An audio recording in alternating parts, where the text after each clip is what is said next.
নমস্কার বন্ধুরা, প্রতিমার হেসেলে আরও একটি নতুন রেসিপিতে আমি আপনাদের সবাইকে স্বাগত জানাই। আজ আমি আপনাদেরকে তৈরি করে দেখাবো খুবই সহজ ও সুস্বাদু একটি মিষ্টি রেসিপি, যেটা বাচ্চা বড় সবারই খুব পছন্দ হবে। আজ আমি আপনাদেরকে তৈরি করে দেখাবো বেবি সুইটস। হঠাৎ মিষ্টি খাওয়ার ইচ্ছে হলে আপনিও বাড়িতে বানিয়ে ফেলতে পারেন এই রেসিপিটি। আর রেসিপিটা বানাবার জন্য খুব বেশি উপকরণের দরকার হয় না। দেখে নেওয়া যাক রেসিপিটা কিভাবে বানাবো। রেসিপিটা বানাবার জন্য একটা পাত্রের মধ্যে নিয়ে নিলাম পৌনে 1 কাপ গুঁড়ো দুধ, নিয়ে নিলাম 1 কাপ ময়দা, দিয়ে দিলাম হাফ চা চামচ পরিমাণ বেকিং সোডা, 2 টেবিল চামচ পরিমাণ গাওয়া ঘি। এখন এই সমস্ত শুকনো উপকরণগুলো হাত দিয়ে খুব ভালো করে মিশিয়ে নিতে হবে। হাতের সাহায্যে এভাবে ঘষে ঘষে সমস্ত উপকরণগুলো খুব ভালো করে মিশিয়ে নিতে হবে।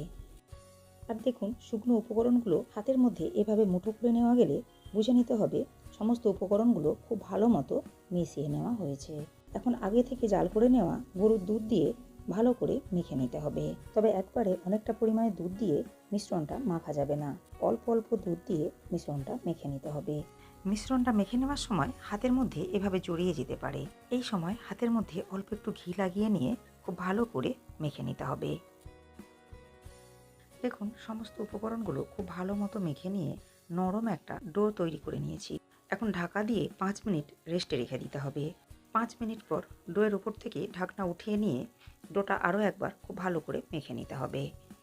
এরপর ডো থেকে অল্প অল্প ডো নিয়ে মিষ্টি শেপ দিয়ে নিতে হবে।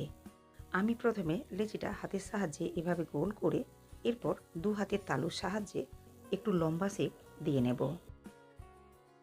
তবে আপনারা নিজেদের পছন্দ মতো যে কোনো শেপে মিষ্টিগুলো গড়ে নিতে পারেন। একটা মিষ্টি তৈরি করে নিয়েছি। এভাবে সব মিষ্টিগুলোই তৈরি করে নিতে হবে। মিষ্টিগুলো ভেজে নেওয়ার জন্য গ্যাস ওভেনে একটা ফ্রাইং প্যান বসিয়ে প্যানের মধ্যে দিয়ে দিলাম পর্যাপ্ত পরিমাণ সাদা তেল। লো ফ্লেমে তেল হালকা গরম করে নিতে হবে। হাই ফ্লেমে তেল একেবারেই গরম করা যাবে না। দেখুন, তেল হালকা গরম করে নেওয়ার পর তেলের মধ্যে দিয়ে দিতে হবে তৈরি করে নেওয়া মিষ্টিগুলো। মিষ্টিগুলো তেলে দেওয়ার সাথে সাথে নাড়াচাড়া করা যাবে না, এর ফলে মিষ্টিগুলো ভেঙে যেতে পারে। লো ফ্লেমে মিষ্টিগুলো কয়েক সেকেন্ড ভাজা হওয়ার পর হালকা হাতে নাড়াচাড়া করে নিতে হবে। দেখুন, লো ফ্লেমে মিষ্টিগুলো হালকা করে ভেজে নিয়েছি। এখন এখান থেকে কিছু পরিমাণ মিষ্টি তেল ঝরিয়ে উঠিয়ে নিতে হবে। এরপর বাকি মিষ্টিগুলো মিডিয়াম ফ্লেমে একটু লালচে করে ভেজে নিতে হবে। দেখুন, মিষ্টিগুলো বেশ লালচে করে ভেজে নিয়েছি। এখন এখান থেকে কিছু পরিমাণ মিষ্টি তেল ঝরিয়ে উঠিয়ে নিতে হবে। বাকি মিষ্টিগুলো উল্টে পাল্টে একটু কালচে করে ভেজে নিতে হবে। তবে লক্ষ্য রাখতে হবে মিষ্টিগুলো যেন পুড়ে না যায়।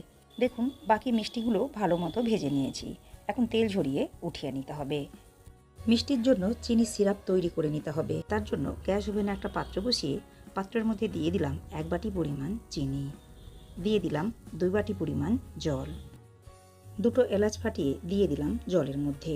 এরপর একটা চামচের সাহায্যে নাড়াচাড়া করে খুব ভালো করে মিশিয়ে নিতে হবে। চিনির সিরাপ খুব বেশি ঘন করে জাল করে নেওয়ার দরকার নেই। চিনি গলে গিয়ে জল ফুটতে আরম্ভ হলে এই সময় দিয়ে দিতে হবে আগে থেকে তৈরি করে নেওয়া মিষ্টিগুলো।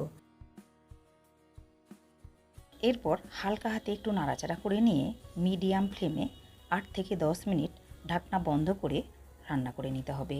10 মিনিট পর মিষ্টির উপর থেকে ঢাকনা উঠিয়ে নিলাম। দেখুন, মিষ্টিগুলো ফুলে প্রায় ডবল হয়ে গিয়েছে। এই সময় হালকা হাতে একটু নাড়াচাড়া করে নিতে হবে। এরপর গ্যাস অফ করে আবারও ঢাকা দিয়ে 30 থেকে 35 মিনিট রেখে দিতে হবে। 35 মিনিট পর মিষ্টির উপর থেকে ঢাকনা উঠিয়ে নিলাম। দেখুন, মিষ্টিগুলো সমস্ত চিনির সিরাপ টেনে নিয়ে ফুলে অনেকটাই বড় হয়ে গিয়েছে। তাহলে দেখলেন তো বাড়িতেই কত সহজেই বানিয়ে নেওয়া যায় মিষ্টির এই রেসিপিটি। আশা করি আমার আজকের এই মিষ্টি তৈরি রেসিপিটি আপনাদের ভালো লেগেছে। রেসিপিটি ভালো লাগলে লাইক ও শেয়ার করবেন।